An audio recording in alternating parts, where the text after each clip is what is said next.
Breaking pDAI news right now.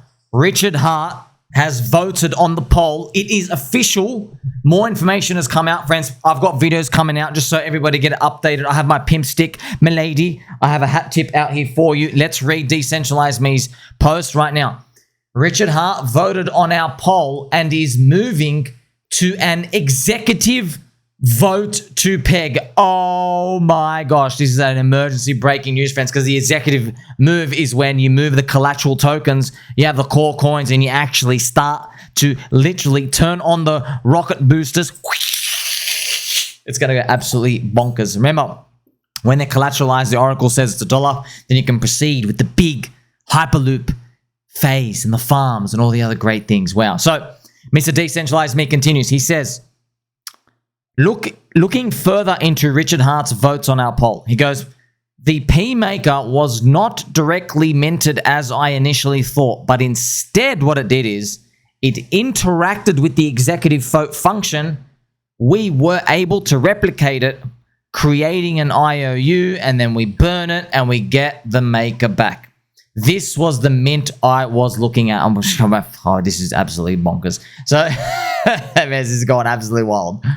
So then Mr. Decentralized Me says, however, we found something he did a little different.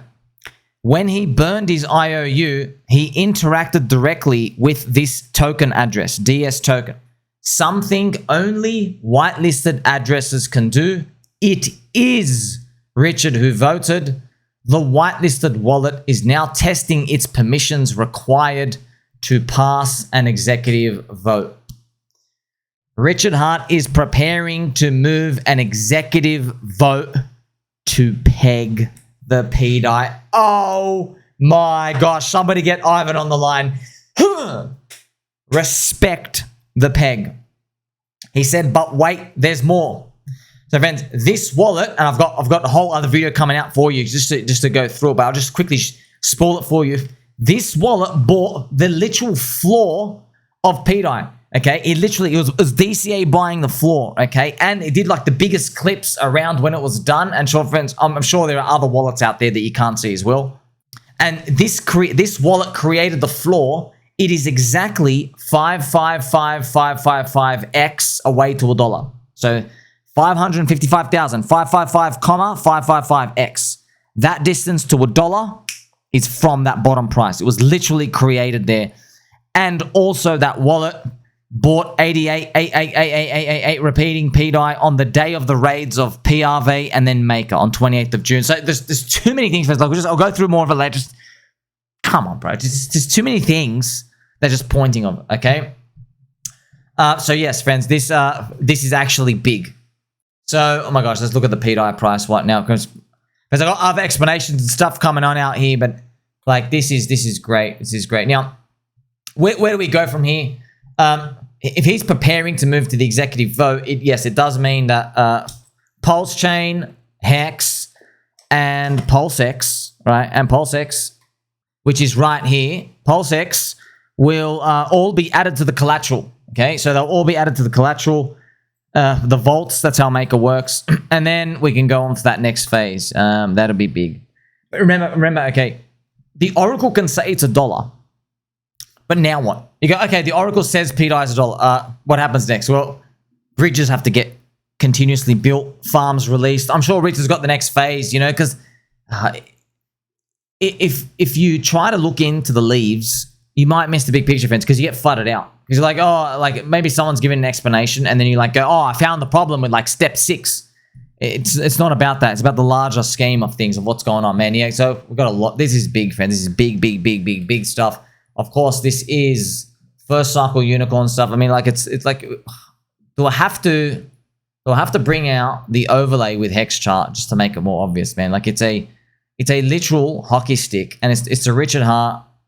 It's a Richard Hart move. Like you've seen it. Look, okay, see, look, hockey stick. Okay, we've got a hockey stick to the moon. Okay, now we have pDAI.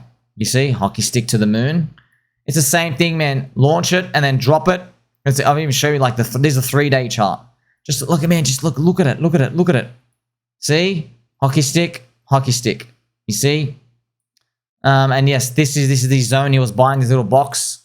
Okay, that's where the it was making the bottom, because he knew, bro. Of course he knew. Of course he knew.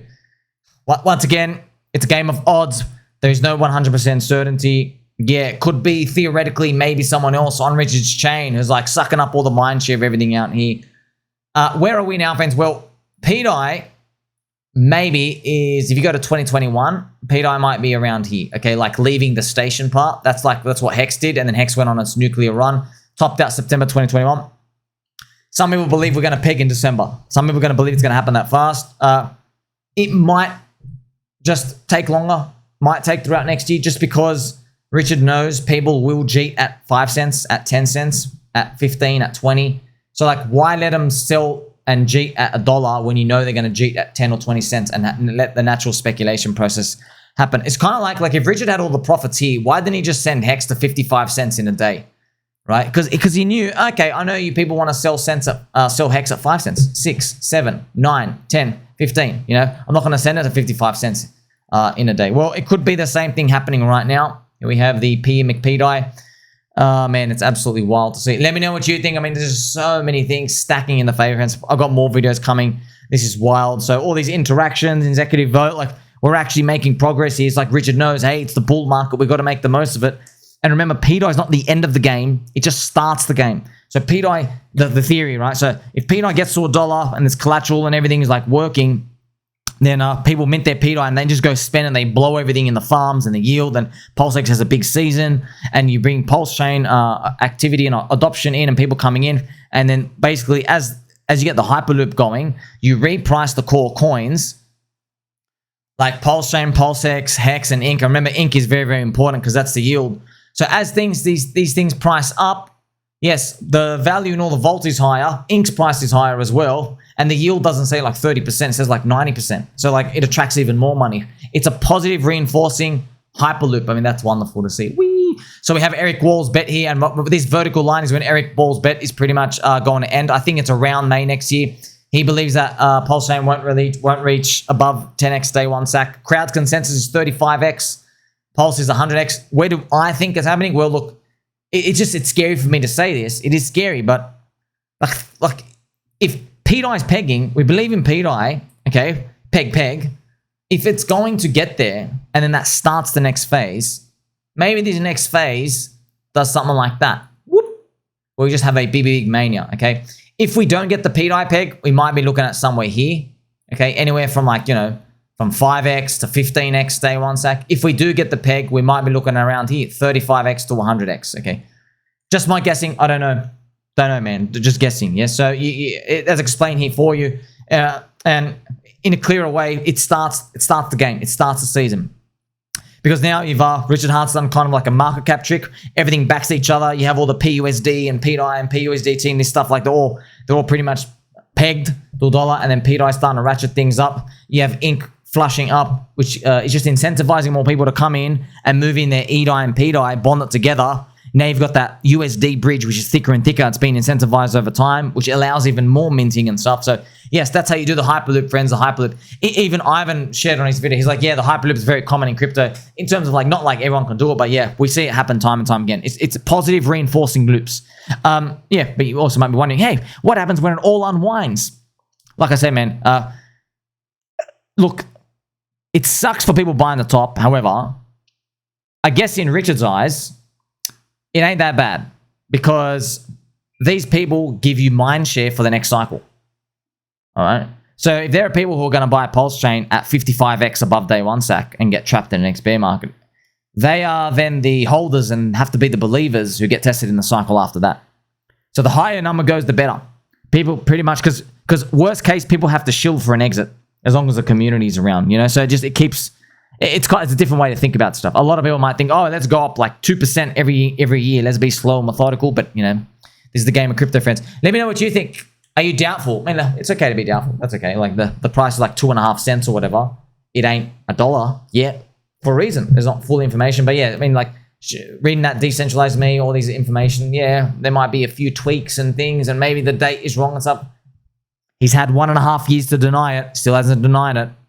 Don't forget to like, subscribe, bell button, or catch you in the next one.